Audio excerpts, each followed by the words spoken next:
The door bursts inward at 4:07 a.m. Shattered wood flies through the living room.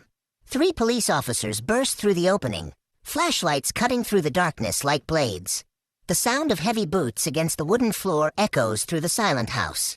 Sergeant Dawson leads the raid, his hand firmly on his gun.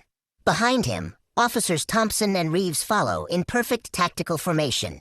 Police. Hands up. In the back bedroom, James Carter sits calmly on the edge of the bed. He doesn't jump in fright. He doesn't scream. He just watches the bedroom door with the same serenity of someone who has faced infinitely more dangerous situations.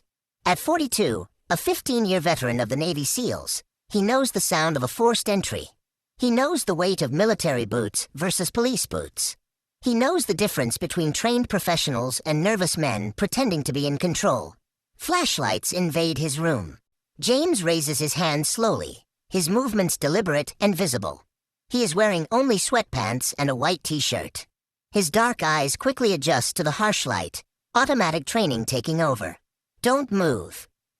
Dawson advances first, gun pointed. His eyes scan the small but organized room. A simple bed, nightstand, closed wardrobe. No luxury, no excess. The home of a man who has learned to live with the essentials. What's your name? Dawson barks the question. James Carter. Address. This one. Thompson is already rummaging through drawers, throwing clothes on the floor. Reeves opens the wardrobe with unnecessary force. Hangers swing, shirts fall. James watches every movement, every violation, but his face remains absolutely neutral. That's when Thompson's flashlight freezes. Hanging at the back of the wardrobe, almost hidden among civilian uniforms, is a navy blue jacket. Even under the uneven light of the flashlight, the gold letters shine with undeniable authority, Navy SEALs. The beam of light remains fixed for 3 full seconds. Officer Thompson swallows hard. His finger twitches slightly on the trigger of his gun. Dawson notices the change in his partner's posture and follows his gaze. Shit, Thompson whispers. But Dawson clenches his jaw. They've come this far. They have a warrant. They can't back out now. Not in front of this man who watches them with disconcerting calm. Continue the search, Dawson orders, his voice stiffer than necessary. James watches as they meticulously destroy his room. Reeves finds his gym bag under the bed and dumps its contents on the floor. Towel, water bottle, worn sneakers. Thompson searches the nightstand, opening each drawer as if looking for something specific. Most victims of home invasions panic. They scream. They cry. They demand explanations. James simply calculates. He memorizes faces. He notes identification numbers on uniforms. He mentally records every violation of protocol. Because protocol is something James knows intimately. 15 years of military operations teach the value of following procedures. And these men are violating practically all of them. Dawson approaches the nightstand. His hands move with practiced efficiency. Too much practiced efficiency. James watches the sergeant open the top drawer, slide his hand inside, and then, in an almost imperceptible movement, add something small before pulling his hand back. Well, Dawson announces, his voice theatrical. Look what we have here. He holds up a small plastic bag. White powder catches the light from the flashlight. James doesn't react. He doesn't shout his innocence. He doesn't make any sudden movements. His eyes just meet Dawson's for a long, meaningful moment. A look that says, I saw exactly what you did. And Dawson knows he did. Cocaine, Reeves confirms, stepping closer to examine the bag. It's not mine, James says calmly. That's what they all say, Thompson replies with a forced smile. What none of them notice is the small device discreetly positioned inside the lampshade on the nightstand.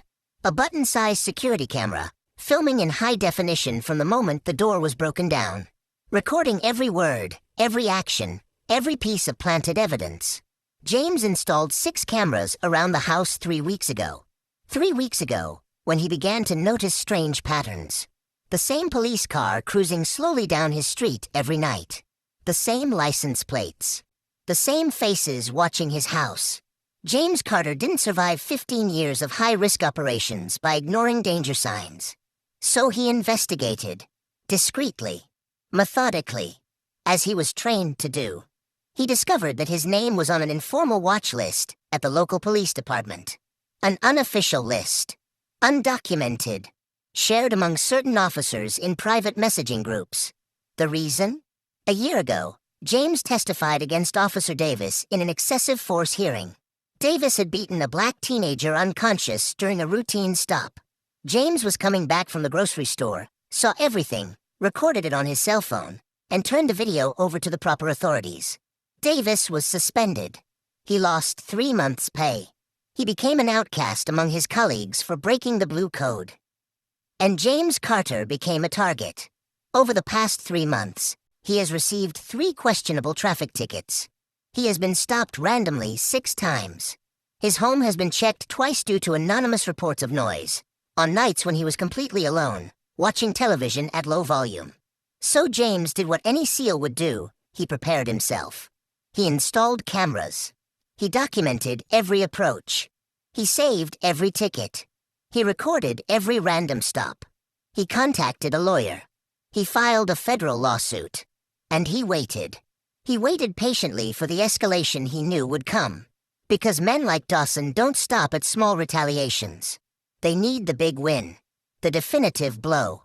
The arrest that would completely destroy James' credibility as a witness. Dawson approaches with handcuffs. James Carter, you're under arrest for possession of a controlled substance. I'd like to see the warrant, James says, his voice absolutely calm. We don't need a warrant for reporting suspicious activity, Reeves replies quickly. Reported by whom? Anonymous. Anonymous reports don't justify a warrantless search. Dawson stops, handcuffs still in hand. Something in the certainty of James' voice bothers him. You think you're smart? Dawson growls. No, James replies. I know you're violating the 4th Amendment of the Constitution. Search and seizure without probable cause. Home invasion without a warrant. Damage to private property. Not to mention planting evidence, which I observed directly. The silence that follows is heavy. Thompson and Reeves exchange nervous glances. The Navy SEAL's jacket is still visible in the open wardrobe, silently reminding them that this is no ordinary citizen. This is a man trained for missions where a single mistake means death. Are you accusing law enforcement officers of planting evidence? Dawson asks, his voice dangerously low. I'm stating observable facts. Dawson tightens the handcuffs on James' wrists harder than necessary. The metal bites into his skin. James doesn't react, doesn't give them the satisfaction of seeing pain.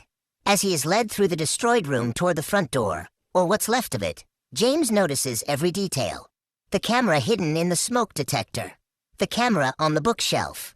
The camera in the wall clock. 6 different angles. 6 simultaneous recordings. All set to automatically upload to the cloud.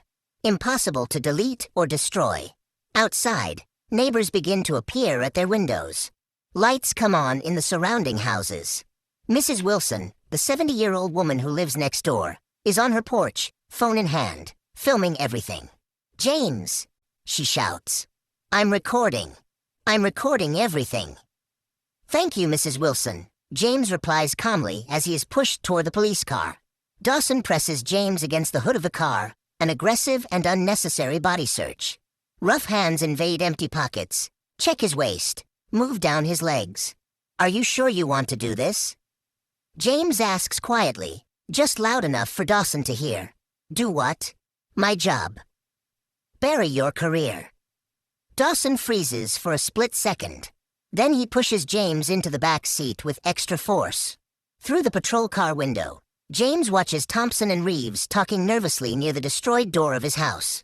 He can read lips, another useful skill from years of intelligence operations. He's SEALs, man. That's bad. Lots of veterans out there. It doesn't mean anything. SEALs have connections, resources. This could go very wrong. Dawson gets into the driver's seat, adjusts the rearview mirror to watch James. In the reflection, their eyes meet. It's going to be a long night for you, Dawson says. James doesn't respond. He simply stares out the window, watching his destroyed home, the broken door, the lights on in every room. What Dawson doesn't know is that this long night is exactly what James has been waiting for. Every second.